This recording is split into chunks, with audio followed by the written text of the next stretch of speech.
Welcome to Snakes and Otters, a pointless discussion of eternal questions. Get ready, we're about to live in your head rent-free. Hello, Otterites. This is episode 169. I am Martin. And I'm Robert. And I'm Francis, somehow sitting in the captain's chair this time. I guess it's my turn, I suppose. A lot of these philosopher ones were kind of your idea. Well, this is true. I came up with the idea for this sort of stuff. Sort of put you on the spot for captaining that's okay. any of these.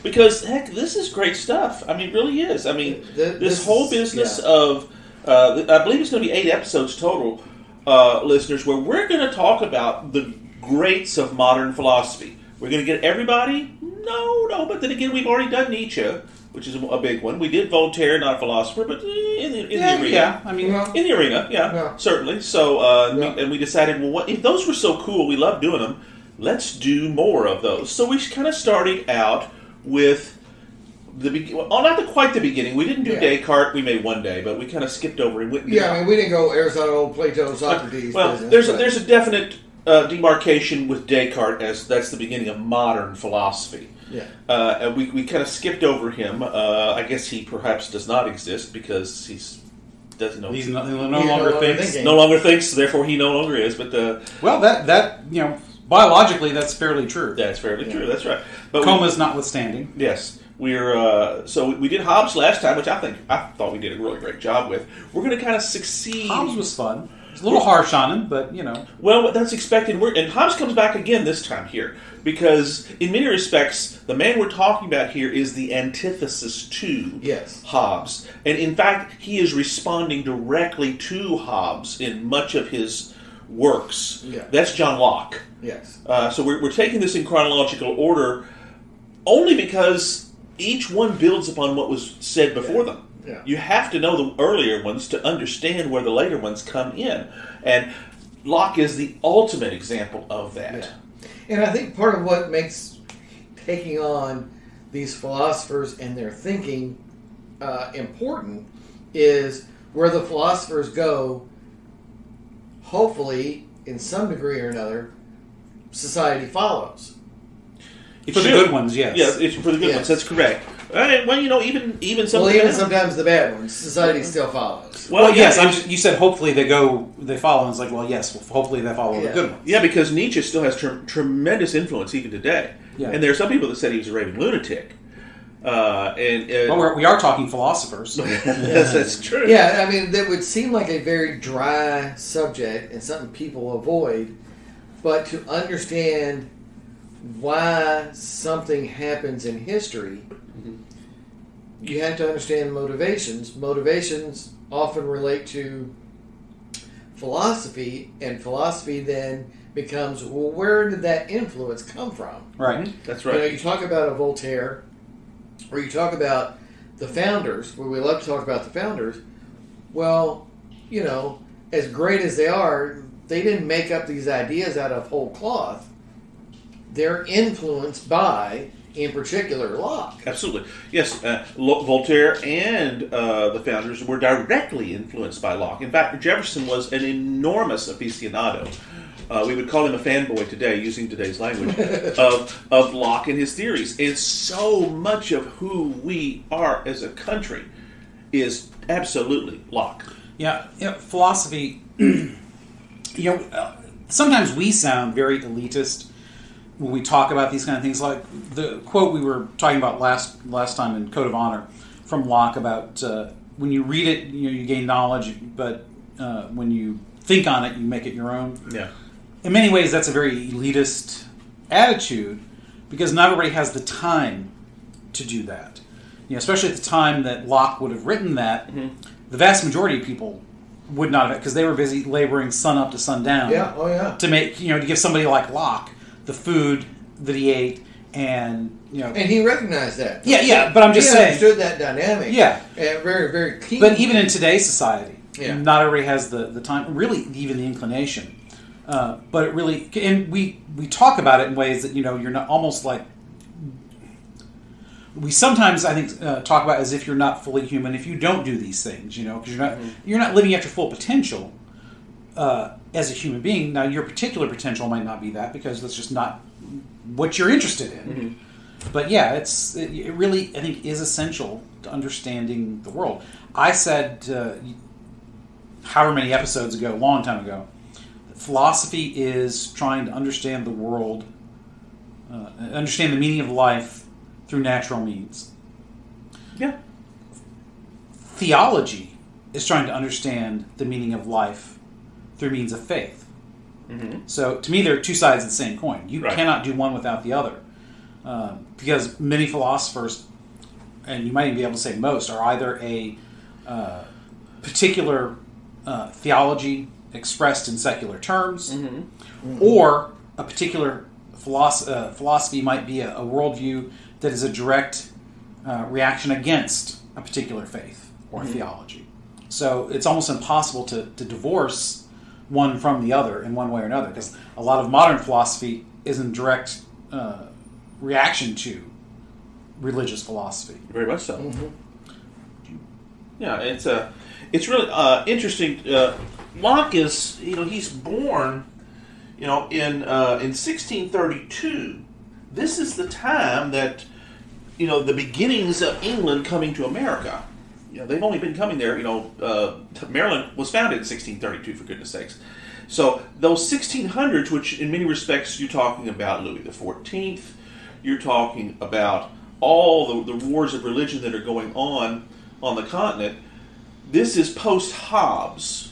Right. As Hobbes is this reaction to the disorder of the English Civil War.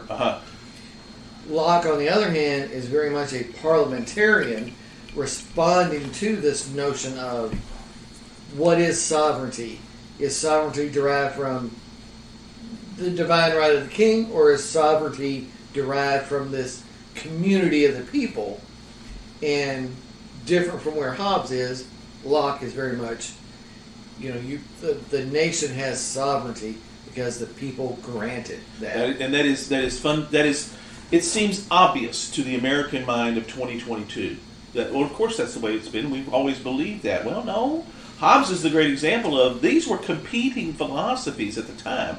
This was the linchpin. Modern freedom as we know it can be found in the opposition of these two philosophies to each other. Hobbes was very much authoritarian, as we discussed, imperialistic, one man with a vision, the enlightened despot that brings everyone along by his own will.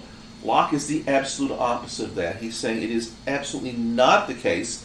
He's called the father of liberalism, but that's classic European liberalism, meaning moving away from kings and emperors. Well, it's very much in the name. It's about personal liberty. Yeah, that's exactly it. It's a political and moral philosophy based on the rights of the individual, liberty and consent of the governed, and equality before the law.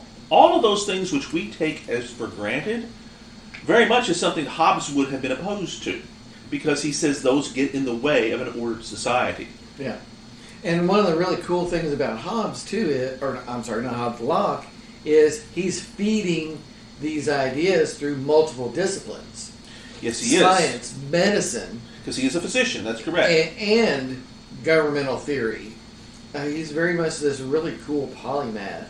So I really, I get the attraction of someone like a Jefferson, who was also kind of very much a polymath. His hand in everything. Washington the same way. Their hands are in a lot of things. Voltaire is a similar way. They're all influenced by Locke. The concept of civil rights, human rights, democracy, rule of law, economic, political freedom, freedom of speech, press, religion, private property, market economy, that's all of this through here. Private property, in fact, and I want to just spend a moment on this. That is one of the linchpins of his political theory. Everything hits very hard into the American mindset, the capitalistic mindset. That's Locke explaining that the only way, in his mind, that you have the ability to better yourself the only way society is better is by the individual to be better, and the individual must be made better by his ability to freely express and own his own goods. Yeah, one of his quotes that I almost chose, except your quotes didn't go there, was all wealth is produced from labor. That's right. Yeah. And that's exactly what he in his mind. If when we all do that and we benefit ourselves, we thereby benefit society afterwards. Philosophically, he and Hobbes were absolutely opposed to each other, and this I think is the crux of the matter. And I hope I'm not spoiling it too quickly. Based on their understanding of the nature of humanity, because in many respects, when we talk philosophy, that's what we're talking about. Right. Meaning of life. And Locke builds from it's a notion of self, the concept of the self. Mm-hmm. He is then, well, what does that mean? And he builds from there into what science is, what government is. And he's called the father of empiricism. Yes. Which is, I'm glad that tingles Martin's antenna. Yeah. Because it's we know things through experience. Right. And those things then, to have value, we've got to be able to repeat them. He is the ultimate value of nurture, not so much nature. Yes. Whereas Descartes was all about, there are certain things you know inherently at your birth. Locke resists this. He says, no, there's nothing that way. That's where the word tabula rasa comes from, your blank slate. Now, we've learned since that time, it's both. What does Descartes say that you know from... Because knowing is different than the Catholic concept of natural law written on your heart. That is correct. It's pre-existing concepts, innate ideas. That's what. There are certain things that we know on that. I'm not enough of a Descartes scholar to be able to give you the details on that. Not enough of a Cartesian? Yes, my coordinates are elsewhere, I'm afraid. Oh, that's the best one of the day. I was going to say, you knew that had to come up. Once the word Cartesian came up. Your coordinates are out of whack. That's exactly right. But no. But right, Locke is the idea of the scientific method. If you can do something and observe it, then okay, I ought to be able to replicate that and get the same result, and that's really science. And you always test. That's correct. Everything. There's nothing. Test it all and retest it, and then come back 10 years later and test it again. Correct. And Locke would be very much, there's no such thing as settled science. That's an anti-scientific attitude. Well, that's exactly. Yes, you're exactly right. That's what empiricism is. It's all about demonstrating that by observation, in some fashion. Now, that's also very secular. Yeah. But that is exactly. That's not exactly, but it's certainly one of the attractions that Jefferson had to his philosophy, because he's outside of the hereditary right of kings or any form of government pre-existing that's outside the will of the people. And it's very important for Locke and that's where that concept comes from, the separation of church and state. That's right. There should be no state religion.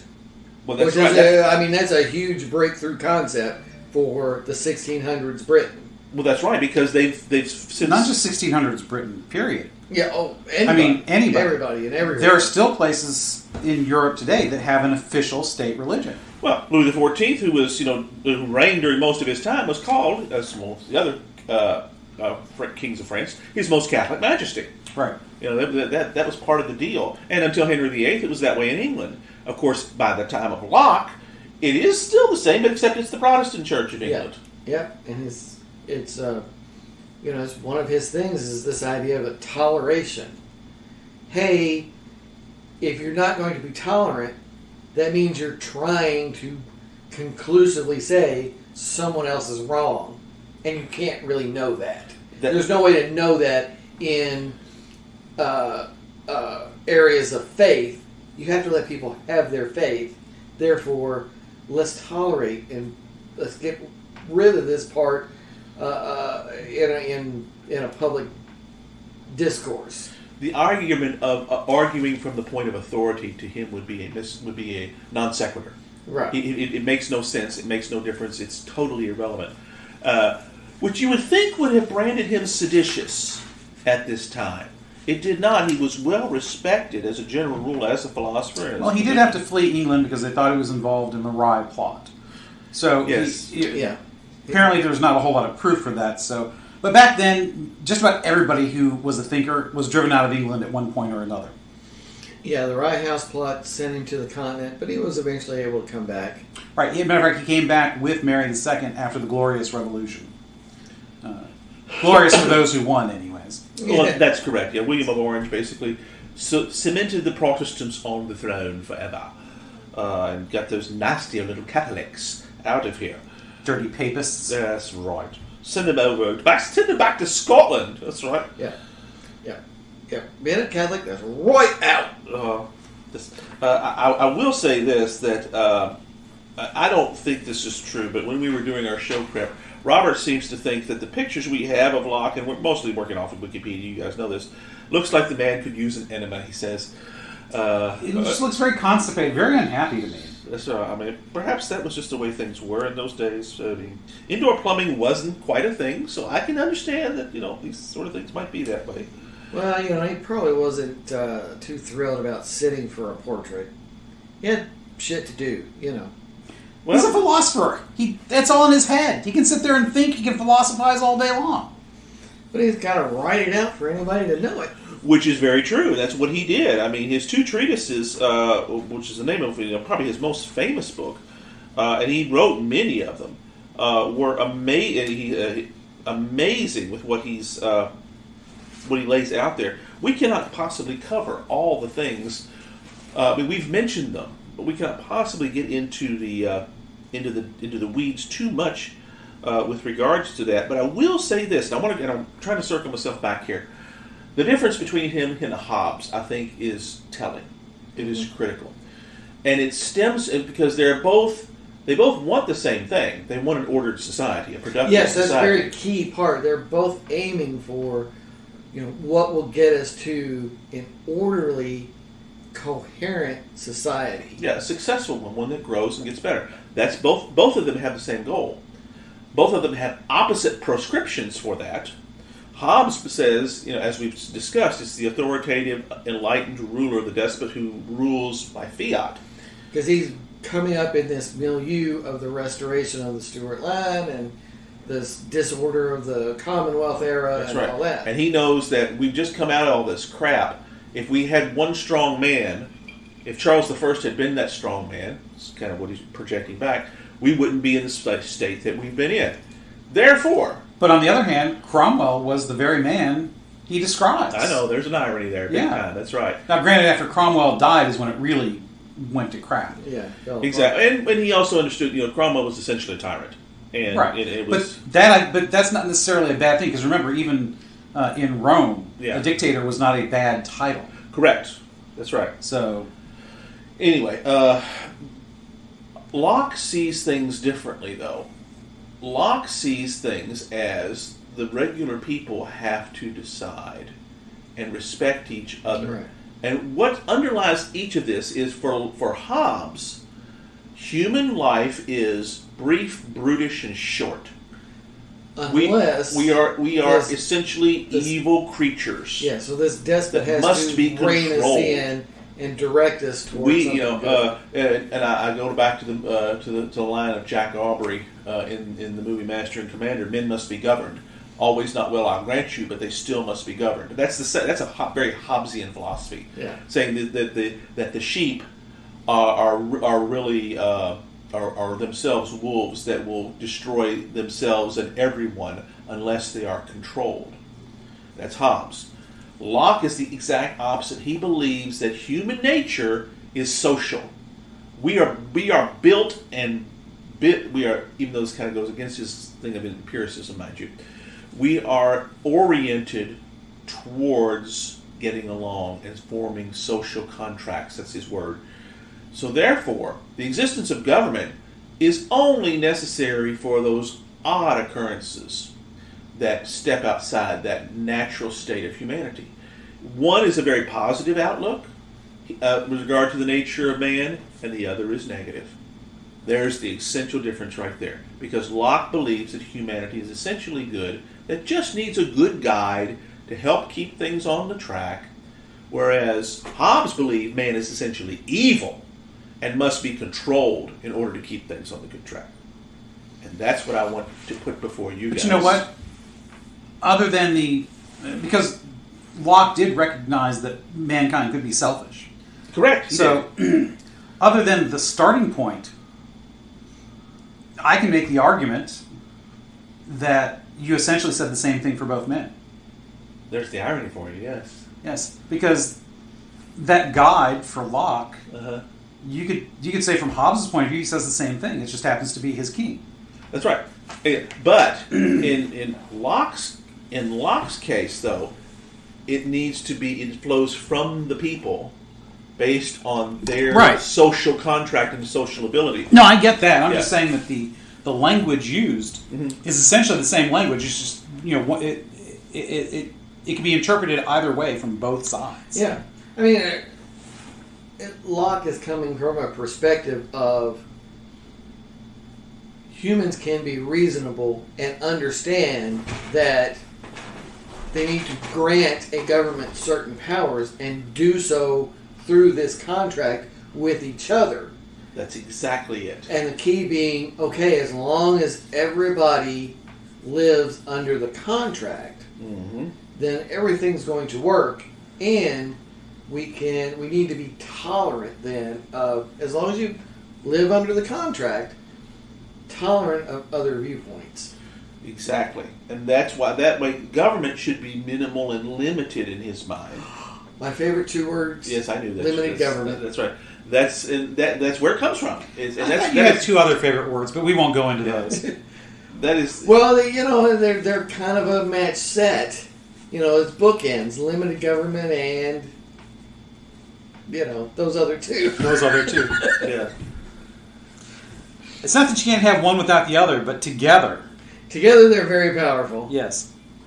Sorry, didn't mean to derail the discussion there. No, it's quite all right. This is very freewheeling, as we all know. Yeah, and we've posted about Locke on www.snakesandotters.com. Again, Locke is someone Bjorn studied in his ethics class at Boo, glorious old Bellarmine University.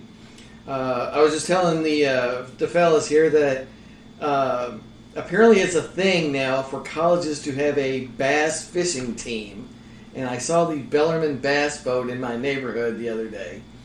I'm not into fishing like my dad was, but I think that's awesome. I don't know that it's an NCAA sport and you got to be in a conference, but maybe Bellarmine can join a Division I. Maybe the A-Sun has a bass fishing. That would be awesome. Thing. So, but it, he pressed him pretty hard, and he found Locke to be the least objectionable. And I get where that is because, what was objectionable about Locke? I think because it's interesting to get a different perspective. He's still very much in a place where religion is the center of your life. Right. Even though he's calling for toleration of other religions, it's still, it's still building a philosophy out of a theological experience. Even though he's calling for empiricism and, what you experience is what you learn. So Bjorn was still trying to work through that. Why can't there be some other basis kind of idea? That's like, but in many ways, that's like saying, why can't there be some other basis for law than morality? Yeah, it is. It's, you got to build a house on a foundation. Concrete works better than sand. Right. It's very biblical of you, sir. That's right. Well, yes, and that's part of the problem, I think, with a lot of modern philosophers, is that they have no foundation. Whether you want to call it a religious foundation or not, it's not the problem. It's a shifting foundation of sand. Yeah, a lot of people are trying to explicitly come up with a system of living that rejects faith altogether.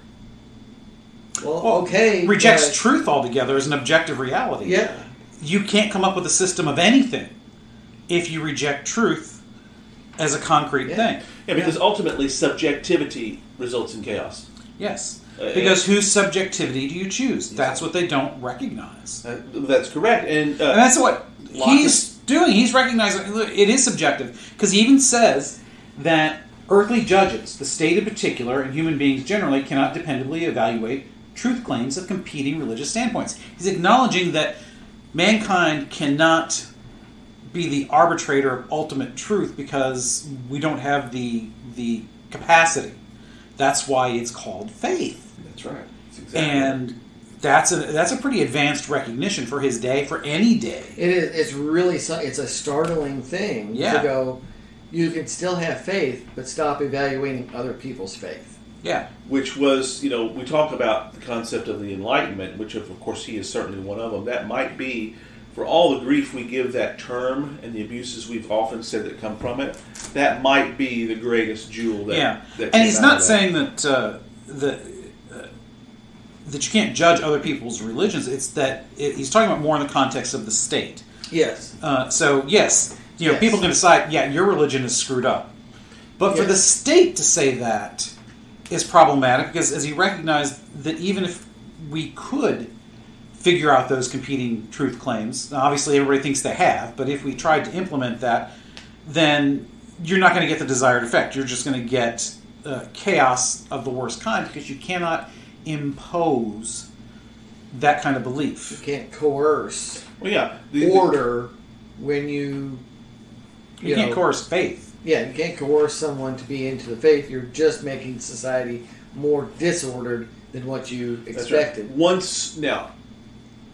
Once there are other competing faiths, once there is competition introduced into that particular market, for example, if there's a monopoly, which go back to the term of Christendom back before, then the entire question is not even relevant. They don't even talk about it. It's only when new players, when that monopoly was broken, that's when things began to fall apart. Right. Well, yeah. I mean, not that it was ideal before that. No, but because you still had competing nations, not in the sense we know of them as today, as we've talked about. Mm-hmm. But yeah, it took it out of the equation because even though there was the rise of Islam, it was outside of Europe.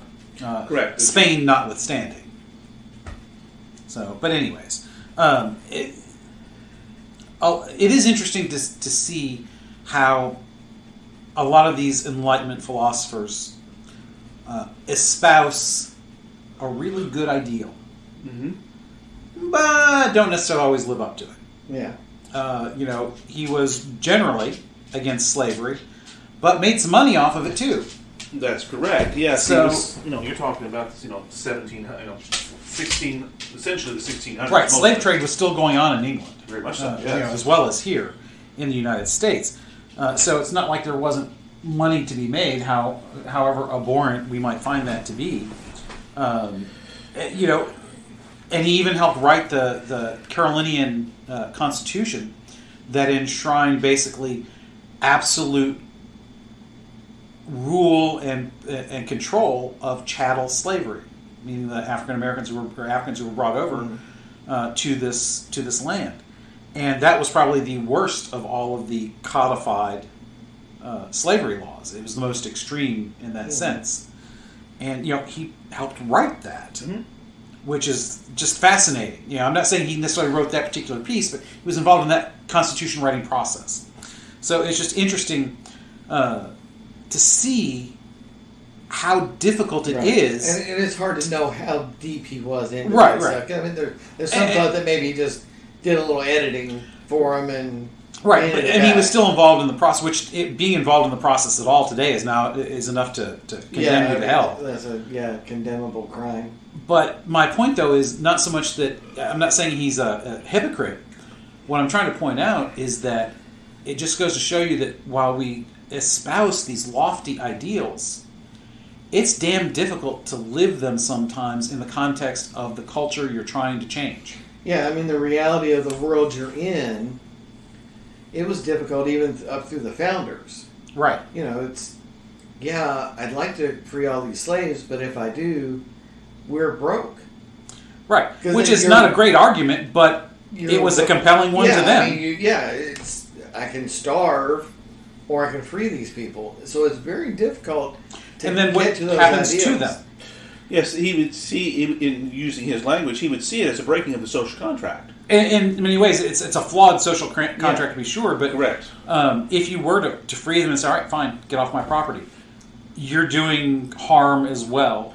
So there was never really a good way out of it that was found. And that's borne out very much because the only way that it ended was with war. Right. Yeah. And it still didn't work out great either because in many ways they were put right back in metaphorical chains, if not real ones, because after Reconstruction was over, those who were plantation owners, those who were the die-hard Confederates, they were back in power, and they found ways to control those former slaves who remained. Yeah. Yeah, I mean, if you lived on a Virginia plantation, you could set your slaves free, but where would they go? Yeah. The plantation down the street would just go, hey, look at this. Free slaves. Free slaves. And they would just grab them up and you'd be right back where you started. Yeah. So, you could, take your slaves with you on a trip north and free them in New York or... But they'd probably be driven out of town. Yeah, but they could be grabbed there too. And taken Up to right a back point, to the south, So it was very difficult. It's easy to 200 years later point fingers, but it's a mess. Once you get into this stuff, it's a huge mess. It is, and it's hard to get out of. It's like once you go to Afghanistan, it's a bitch to get out. Yep.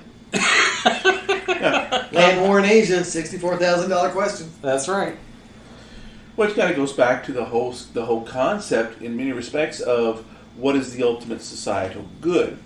For both Hobbes and Locke, peace is the ultimate goal. Yes. That's why part of it, for as much adulation as we as modern Americans give to Locke, his system, like Hobbes as well, falls down in the face of what about a moral question? Mm-hmm. Slavery is the obvious example. It's not equipped to deal with that because it sets itself against its own established goals of peace. Certain moral changes of society required the attitudinal change, which never happened. Well, and we are talking. Yes. Well, we are talking. Obviously, philosophical ideals. Yeah. The problem with the Enlightenment guys is either like Voltaire, his principles were just for the enlightened. Yeah, yes. Those that he thought were decent people, in other words, people like him, weren't for the little people. They still needed to know their place, which is why I'm not a huge fan of him. And when you talk about somebody like Locke, he his ideals are phenomenal, absolutely phenomenal. But they were also written at a time when things that we consider abhorrent are accepted, and he didn't have a way out of that, or didn't come up with a way out of it. Maybe didn't even want to touch that. Maybe that was the third rail of his day. I don't know. Yeah, and I think he did try to push his ideals farther out in society than Voltaire. Oh, absolutely. No, yes, I agree with that. I do think... I'm talking about the slavery idea. Yeah, but I think he would have gotten there. Maybe I'm giving Locke more credit than he deserves, but in researching this and reading through this, I'm much more in a place where, Locke is the guy, where he's the one that got it right first. Yeah, yes. He got there and was willing to not just go, well, this is for English lords, or this is for property owners. This is for everybody. But yeah, that's right. Which was for everybody. The universal, brotherhood of man, humanity. That's unheard of. And he thinks this up himself. Yeah, universal religious toleration. Yeah, this is important to him. That's correct. And this is he comes up with this stuff. It's not like he's cribbing from anybody. Now he is reacting to Hobbes. There's no question that Hobbes was he's part of his time, a parliamentarian, and after the he never refers to him by name in any of his works, but most of his works are absolutely seen as a reaction against him. So the kind of stuff I'm talking about, which, all of that is certainly valid, and maybe he would have gotten to the places where we'd like to see his philosophy. Because I'm real big on what's your philosophy, and what happens when you get to that ultimate ideal. Yeah. You know, what is the logical end result of that? That's why Hobbes fails for me. Yeah. Because why much of Nietzsche fails for me. Because once you implement that, it takes you down a dark path. Whereas with Locke, it does not. But yet, there are some things that I just like to point out because it's just, I find them fascinating. Which is a moment, speaking of fascinating, we need to bourbonize. Oh, thank you, Captain. All right. Yes, Martin has been fidgeting over there because he's running out of what he's got in his glass. And he wants always kind of pointing to, we're we're at the 35 mark. We're getting there. We're getting there. Yes, but because this is a big one, just like Locke deserves, I suppose, as important as he is. This is a big one because we are trying. All three of us? No, I've gone to the Woodford because I was a bourbon ahead of you. That's right. And you started with a different bourbon than both of us. Yes. So yes. So at the moment, Martin and I are having the Old Forester 100 proof. Right. This is the signature. See, that's the word I was trying to remember. Even though it doesn't say signature on it, is the one that is signed. Yes. They put their name. Is that? So there's originally it was signed by the guy who started the brand. Yeah. And then it's now signed by his great-grandson, I think it is, who's actually the president of that segment of Brown-Forman's business. Because each one of those distilleries is run as like a separate segment, a business segment. All right. Yeah, it's Old Forester 100 proof. Yeah, and George G. Brown signature on there. George Garvin Brown, founder. There you go. So yeah, he thought it was so good he signed it. This is the, I believe this is the first one to seal their bourbons, so that you couldn't monkey with it. So the whole bottled and bond thing, was never necessary with them. Right, because it's already been done. I can see that. Yeah. It's one of the rare bourbons that we drink that has a screw top, I will admit, but they could easily go a cork and it would be fine. But you don't notice a drop in quality. There's a strength to this. Yes, well, it is 100 proof. Yes, it is. But I'm drinking it on the rocks, so it's actually sat here a little bit before I've actually drank it. Most of my ice is starting to melt. It's got a back of the throat. Just a power to it, even with that chill, even with that water, that bloom and blossom, I believe is the word we've been using. Mm-hmm. Yeah, when I was talking about it, they said it's very much a mouth-centered, lower mouth, not even so much the upper palate, but it really just you can get in there, very much. Swish it around. I agree with Robert's original evaluation. This is tremendous stuff, full flavored. Wonderfully woodsy and balanced. Touch of sweet, but not too much. Touch of that char, the smoky stuff, but not too much. That little bit of that oak wood coming through, the tiny bit of that woodsy caramelness. Yeah, maybe a hint of citrus in there. Yeah, it's very balanced and super awesome. Yeah. Now, I have gone to the Woodford Double Oak that Francis has provided because I am out still. Mainly because every time I go, I think, I need to get this other bourbon that we haven't tried or something like that. Right. And I'm spending my dollars on multiple bourbons instead of just that one. Because that one is, $50 when it's on sale. Yeah, you're going to lay out $50-$55 for that Double Oak. Yeah. So the reason we did this was the Old Forester signature was supposed to be the same mash. Now, of course, that's not double oaked like the Woodford is. So I do find they are very similar. Oh, okay. Very similar, which they should be. And I think I added one extra ice cube, more than I usually did. So this ended up being a little bit more diluted than it should. But I get that same bloom of flavor. It's not as strong, and I'm wondering if it's because the ice. I had too much ice in here. And it is diluted too much. Because I don't pour a whole lot of bourbon. I like a small amount. Like I'm always amazed at how much I see in your guys' glass. I know it's partially because you use more ice than I do. Yeah, there's a lot of ice. Yeah, but you get a very good bloom of flavor on the mouth. It's one of those ones where the flavor doesn't bite or burn so much that you want to get it out of the mouth quickly, like some do, and experience it in the throat or down the esophagus to the stomach. So in many ways, it's very similar. They are very similar. I think the Woodford is smoother ultimately. Really? Yes, okay. I think it's a bit That's smoother. tough because this stuff here, man. This is smooth as a soaked down wood floor. Smooth as a baby's bottom. Yeah. I mean, that old Forester, that's some mellow business right now, there. again, I love it. This is tempered by, again, I let the ice sit in there too long, and that's on me. Because I also didn't want to pour too much because there's about 1 glass worth left because you had a very small amount in that bottle. I was going to say, you could have finished it off and you probably wouldn't have. No, it would have been too much because I would not be able to get through it before the next show. Right. And when I have to do the Buffalo Trace is for that next That's show. true. Well, Martin here, maybe he can finish it off for us next go around and call it a day. But they are very similar. I like the bloom of flavor in the mouth is the big thing. That is one of the things I like best about a bourbon that has that. Sometimes when it affects the sinuses is great, or like Angel's Envy where you get that slow warmth down your throat into your stomach. Mm-hmm. But man, when you get something you just slosh around in your mouth and just have that just activate all the taste buds, that's what these both do. Very much so. Yeah. Oh yeah, I would agree. I agree. Good stuff. That old Forester, that's a home run stuff right there. Yeah. Mm-hmm. All right, might be one of our new favorites. Oh, I think so. Yeah.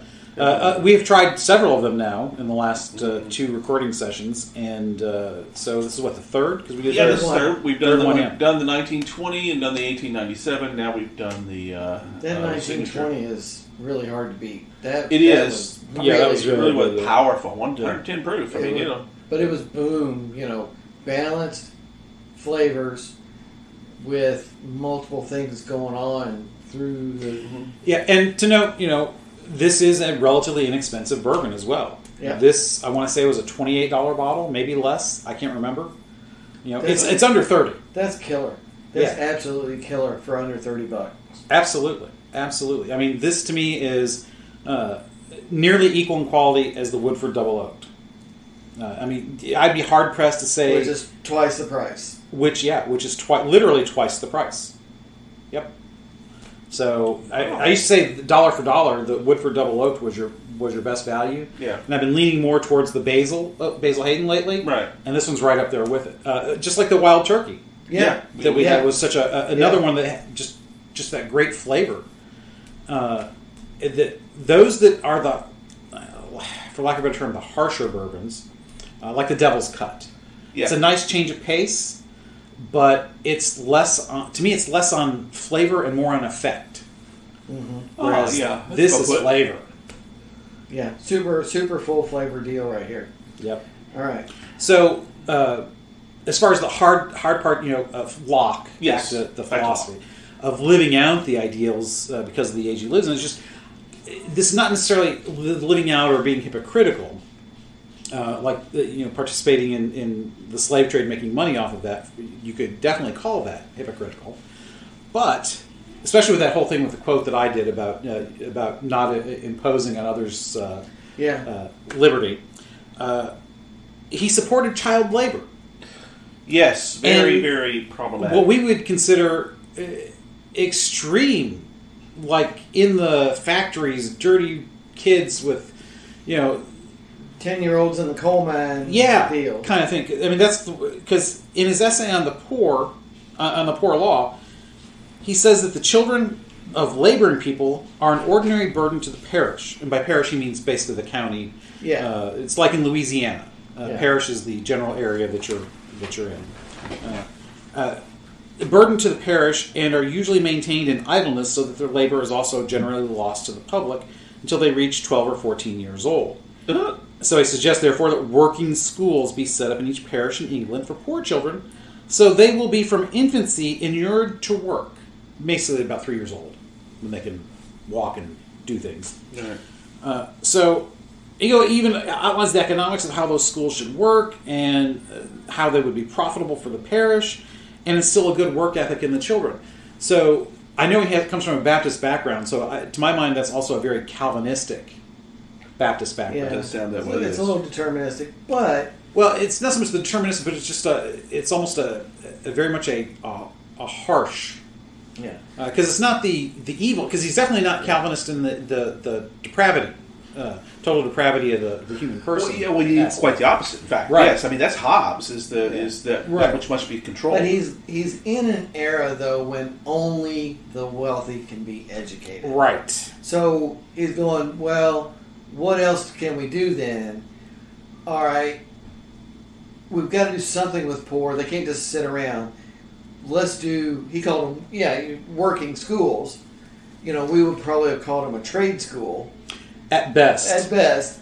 So, I mean, he's trying something. Right, and I get that. Within the realm of what he can imagine based on the moment. Right, I'm just, there's a limitation of the times for all of these guys, and we have it ourselves. Yeah, I mean, there's a limitation to your imagination when you live in this circumstance. Right, and certainly there was no such thing as compulsory schools yet. Yeah. For kids. If you were educated, it was usually by tutor, a private tutor, not, and then you went off to university, which was nothing like university today. Yeah. So it was an entirely different kind of animal, but. What I'm pointing out with this is, and I think this is very Hobbesian as well, because I think he probably would hate that I would compare it, but I think both of them have kind of a utilitarian outlook on these things. So he's looking at these idle kids. He's talking about their idleness. In other words, they're not doing anything worthwhile. They're not doing anything productive.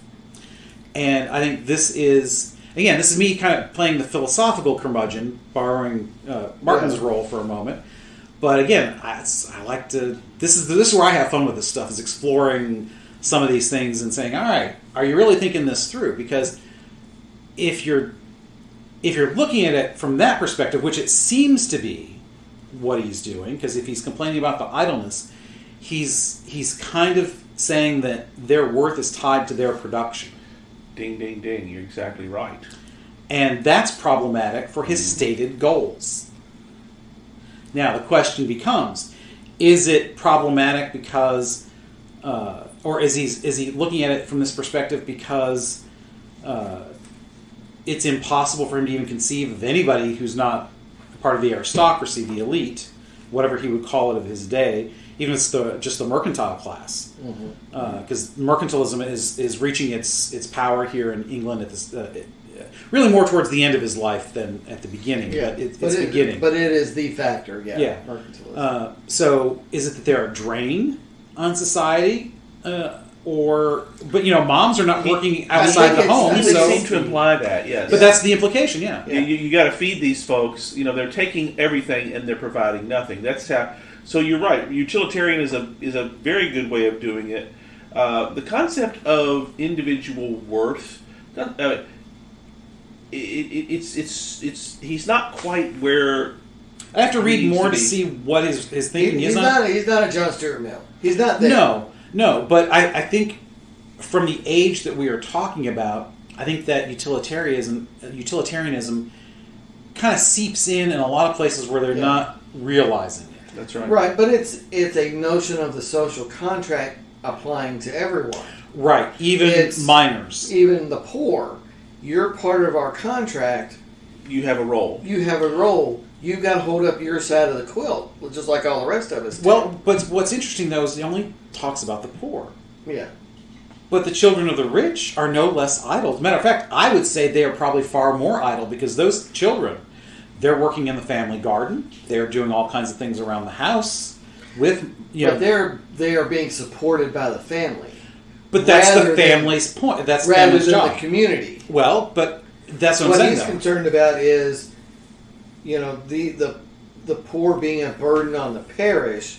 What can we do to provide some kind of? But that's what I'm saying, though. Structure. I don't think the kids up into the age of 12 or 14 are just playing in the dirt all day long. I think they are providing value and service to the community, but I think again it's just part of. I'm not saying it is. It seems like it could be just part of that segment. I just don't see that they have anything, or that they're really doing much. As opposed to because like I said, I think you can make a better case for the rich children not providing anything. Granted, yes, the family is taking care of that, but those children still aren't doing anything. Idleness. They're draining resources that could be used elsewhere. It's just the thing is, they're draining it from one place. And it's important to remember, too, that there is a much broader gulf here. Yes. When he's talking about the poor and he's in this kind of well-off group, there's an enormous gulf between them. And there was no crossing it. It was a general rule. Where you were born is where you stayed. Right, which is why I think that utilitarianism creeps into these philosophers. Because all of these philosophers, if they are not born to it, they do manage to work their way into that society, if not that strata of position, because of their ability to think. They go off and they get educated, and they end up as tutors and what have you. So they get out of the. Although generally, if you're in one of these dirt farmers, you don't ever leave that period. You still have to have at least some means to even be moderately educated, to be able to count past 20. So it's kind of thing where I just find it interesting. Yeah, I mean, you've taken, and you like to do this, of course, as you've said, go down that road, that next step beyond where the philosopher went. But I think with Locke, there's a lot to admire here. Oh, I'm not saying there's not. So I mean, when I think there's you latch a hold, tremendous. Latch a hold of the empiricism, because you don't have to eliminate faith to do that. Right. But to know what's going on in the physical world around you, understand that you can't just make crap up about the physical world.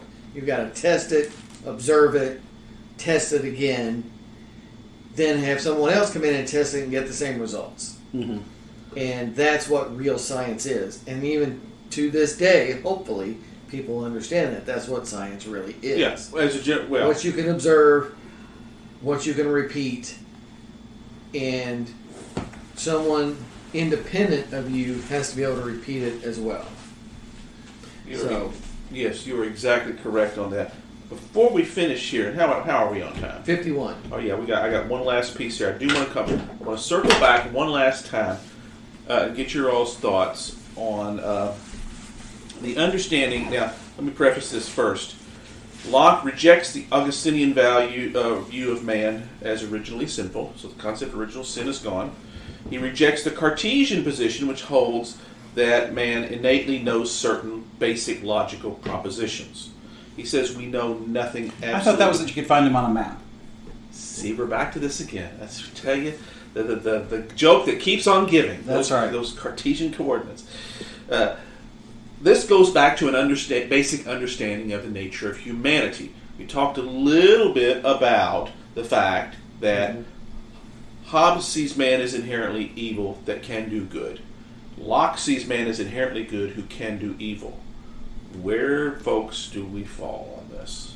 Oh. I know. Give me that's another show entirely. That's right. I mean, I do find the Lockean proposition that humans are generally reasonable. That's exactly it. That's right. Because I think that's more where he is rather than a statement of good or evil. It's humans are reasonable animals, and they learn through observation. That's exactly it. Yeah, that's Locke. I'm extrapolating that forward. But I find that good. Stopping at that proposition, I find that very appealing. That there's an Alexander Hamilton quote I've never used, but I like it because I think it's man is a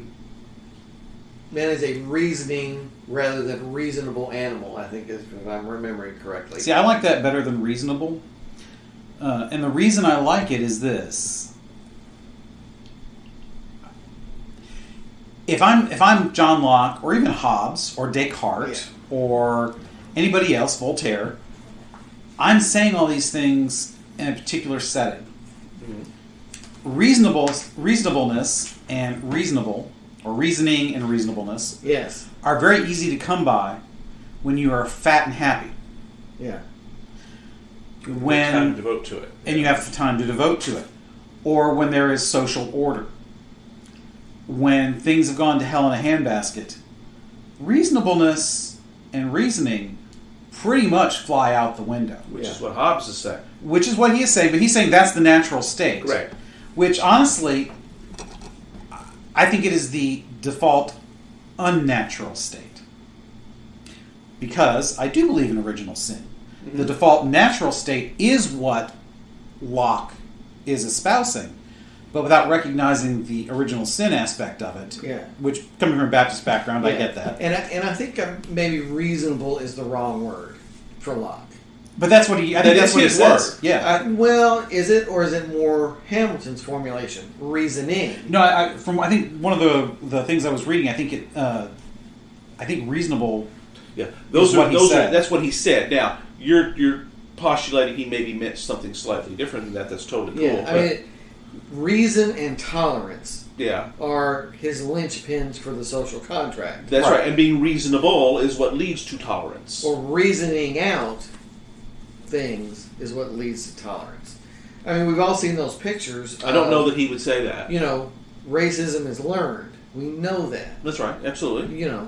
I think that's where Locke would have been. Oh, absolutely, because he would believe such things as a natural child.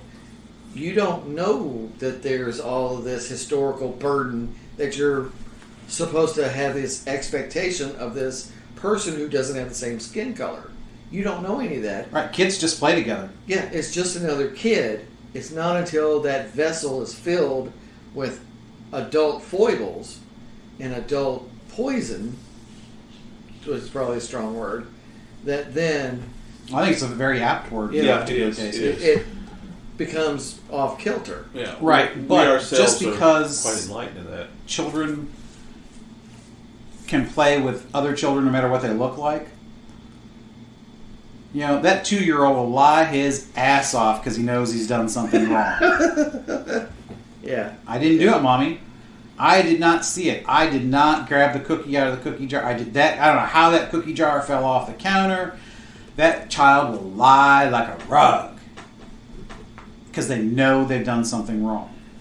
Now, is that learned? I don't know, because that stuff starts pretty early. And so... Locke would say yes. Yeah, because punishment's learned. I mean, if a child is never punished... Even if a child is never punished... Would they be truthful all the time? No, I don't think so. Interesting. Which gets exactly where, which one is right. Yeah. The Catholic answer would probably be both. They are both evil and good at the same time. Well, because the inclination to sin is there. It doesn't mean that you automatically will sin. That's correct, because you are not deterministic here. We're not set that. That's kind of where I'm kind of leading us back a little bit. Well, and that's why I say that I start at Hobbes, but I don't go as far as to say evil, because I think that's wrong. Depraved? No, I don't like that, because that's too close to... That would be a Hobbesian word. Because that goes way too close to Calvinist and there's a little bit of Calvinist influence to Hobbes. I think there's a little bit in Locke, even though he's very much a... I think he probably... I'd have to do the research, but just based on his ideas of liberty, I find it hard to believe he's a 5-point Calvinist. Not at all. But the influence there's going to be the influence there because he was born in 1632. That's Puritan times. That's right. Yeah. So it's going to be there. His parents were Puritans. Again, he's a parliamentarian, Puritan.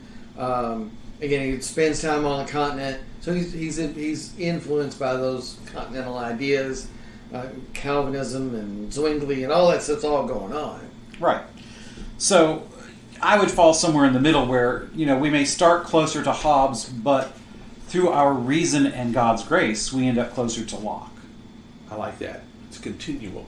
Yeah. It's not a fixed point. Right. The fun thing about this, we're at 58, and we've scratched only the surface. Absolutely. Of Locke, because we really did not dig into money and value and the self and all these other... Again, he thinks this currency is whacked. Yeah, he's starting at a concept of the self, then through economics and science and government and all of these things and making them fairly coherent. Yeah. Well, see, there's the polymath in him. Building he is truly one of the greatest intellects that ever walked the planet. Yeah, because I'm just reading through this stuff about economics and money.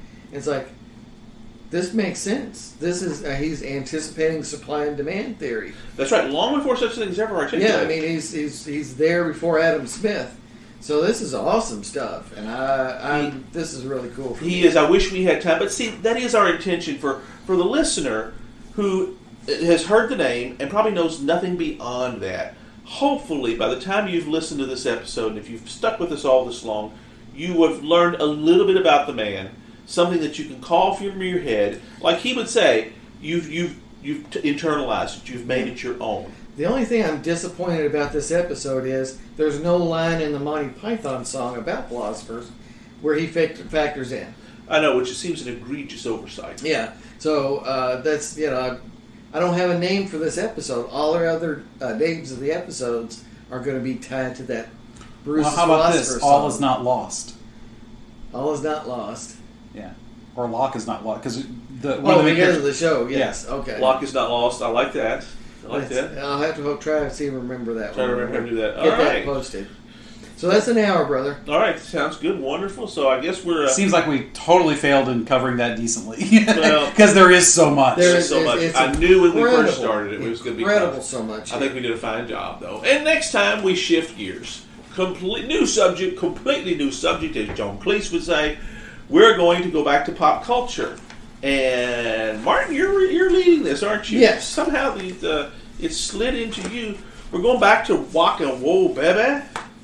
Is this fair? Walk and Whoa. Walk and Whoa. Walk and Punch his Dude, pilot. I don't know about that one. Rock Bands 3. We still haven't come up with a really great name or even a philosophy or an idea of this sort of thing here, so we're going to let... No, I think we know what we're doing. Okay, we do? Yeah. Glad you do. Yeah. I think Martin and I are going to direct where this goes, because we kind of latched onto the idea earlier. All right, as usual, it's going to be awesome, so make sure you're here and enjoy the next episode.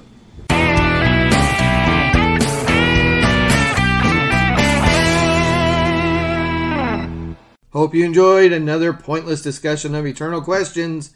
Remember, new episodes published every Friday at noon Eastern. Spread the word. We're on all the major podcast platforms. And leave us a comment or review, because that helps others find us. We're on Instagram, Twitter, as well as our website, snakesandotters.com. I'm Martin. And I'm Robert. And I'm Francis. Join us next week. Same snake time, same otter channel.